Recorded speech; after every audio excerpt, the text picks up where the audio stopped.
Bonjour à tous. Dans cette vidéo, nous allons nous intéresser à la loi du Qui-2 et vous allez voir que c'est lié à la loi gaussienne, à la loi normale. Donc je vous invite à aller voir la vidéo précédente sur la loi normale. Pas besoin d'aller voir la loi gaussienne à n dimensions. Là, on n'a besoin qu'à une dimension. Mais je vous conseille d'aller le voir pour comprendre comment fonctionnent les gaussiennes, donc les lois normales. Alors justement, on va supposer x distribué selon une loi gaussienne avec un centre mu et une variance sigma carré, donc une loi normale. Ça veut dire que f de x est donné par 1 sur racine de 2pi sigma exponentielle de moins 1/2 de x moins mu carré sur sigma carré. Et en fait, à partir de cette variable aléatoire en loi normale, on va créer une nouvelle variable aléatoire, z, qui va être donnée par x moins mu au carré sur sigma carré.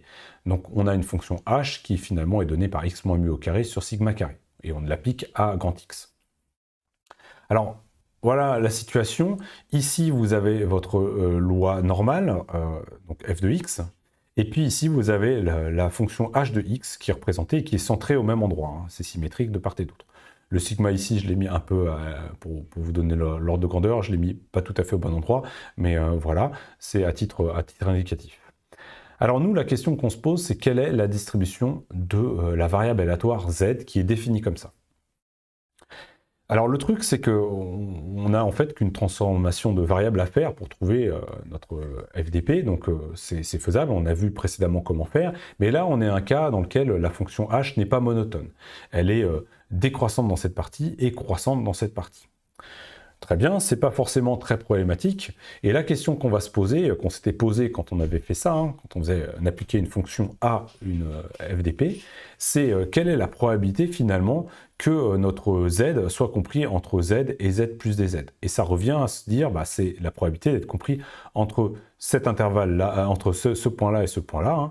Mais on a également ce côté-là ajouté, puisqu'on aura le même z entre ce point-là et ce point-là. En tout cas, un z dans le même intervalle. Donc on va être obligé d'étudier cette partie-là de façon indépendante de celle-là.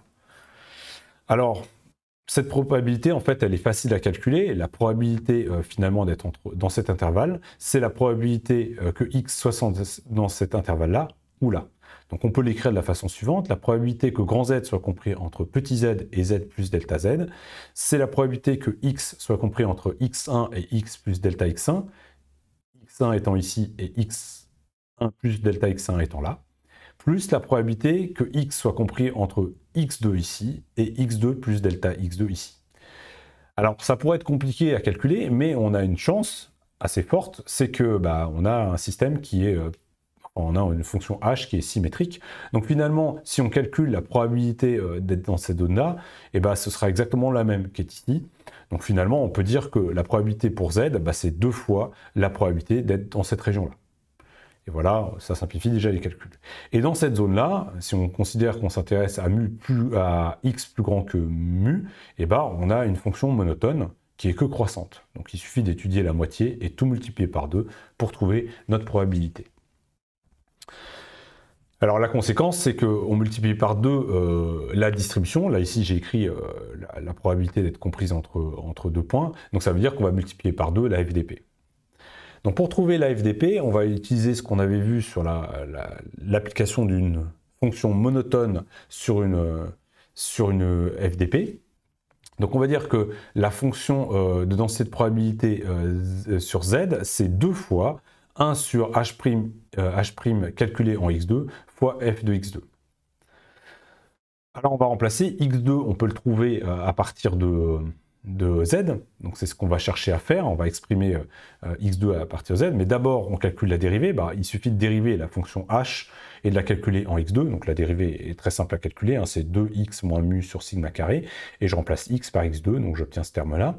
Le terme 2, ce 2, il vient d'ici, et ici je mets la fonction de densité de probabilité appliquée à x2, donc je prends ça et je remplace juste x par x2, donc voilà ce qu'on obtient. Une fois que j'ai fait ça, je vais faire apparaître z, pardon. Donc on voit ici qu'on a x2 moins mu sur sigma carré, on a presque z, hein. Ça, z il est donné par ça, il faudrait juste multiplier au carré ici, ou alors, plus simplement, on va faire apparaître la racine de z et multiplier le total par, et garder un sigma en bas, qui va se simplifier avec le sigma qui est ici. Donc c'est ce qui se passe, on n'a plus que racine de z. Et puis ici, on a directement z qui apparaît, hein, le terme z qui est ici, donc on a exponentielle de moins z sur 2. Et voilà, on a trouvé la fonction, la loi de Qui2 finalement, pour une seule variable aléatoire. Alors, ça va nous intéresser d'avoir une variable aléatoire, hein, mais on va chercher à obtenir la fonction, la loi de Qui2, la fonction de densité de probabilité, la loi de Qui2, à n variables aléatoires. Alors c'est pour ça que j'avais mis un 1 ici, hein, c'est pour une seule variable aléatoire. Maintenant, on va aller chercher ce qui se passe quand on a n variables aléatoires.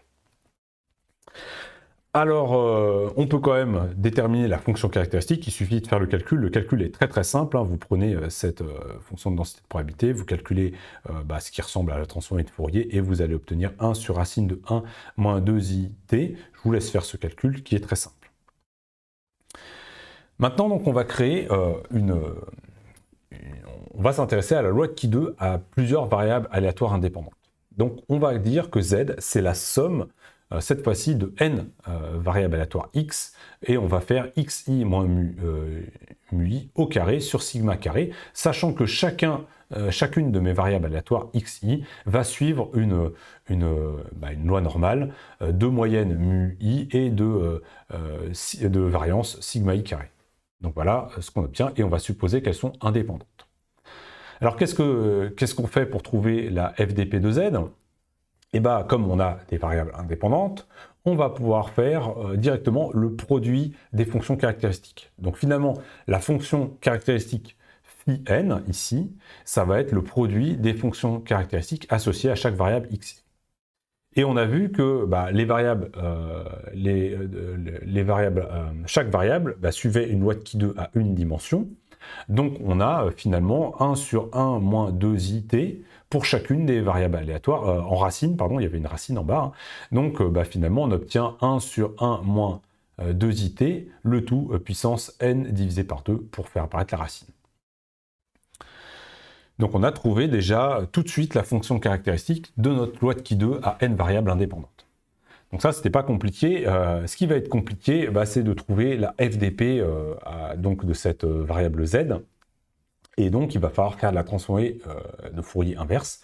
Donc on l'obtient, cette FDP, en faisant 1 sur 2pi, l'intégrale de moins l'infini à plus l'infini de phi de n de t, donc ce qu'on a écrit au-dessus, exponentielle de moins itx dt. Et ce calcul-là, malheureusement, est assez compliqué. Ce n'est pas un calcul simple, donc je ne vais pas vous le détailler. Mais il fait apparaître en fait une intégrale qui est l'intégrale de 0 à plus l'infini de t puissance n-1 exponentielle moins t dt. Et ça, on peut montrer que c'est égal à factoriel n si n est entier. En fait, on a déjà vu ce type d'intégrale précédemment. Il va y avoir des cas de figure où ça va être compliqué à calculer, mais dans d'autres cas, ça va être plus facile. Et là, en fait, on a un truc relativement simple.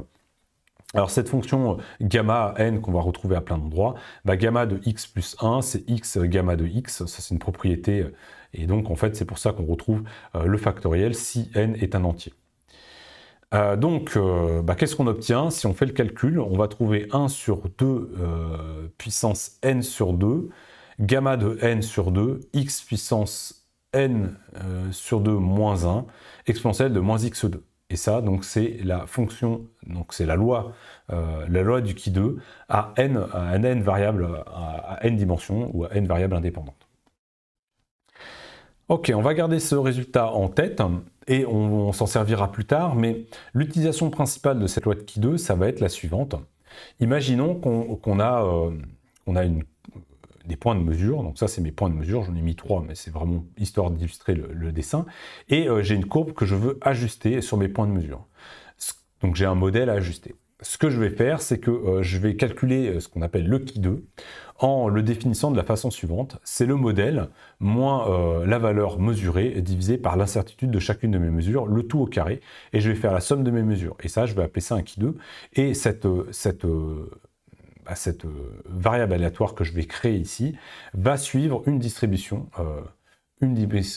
qui est la distribution d'une loi de Qui2 à n dimensions. Et donc on va s'en servir à ce moment-là pour faire des ajustements de courbes sur des points de mesure. Donc on y reviendra plus tard, mais c'est principalement l'application une des applications les plus utiles de cette loi de Qui2 lorsqu'on a n variables aléatoires. Voilà, bah, on a fini pour toutes les lois de distribution classiques. Maintenant, on va passer à un autre aspect, puis on reviendra là-dessus un peu plus tard pour la partie analyse de données. On va s'intéresser à comment je peux faire pour générer des variables aléatoires avec ce qu'on appelle un générateur Monte Carlo.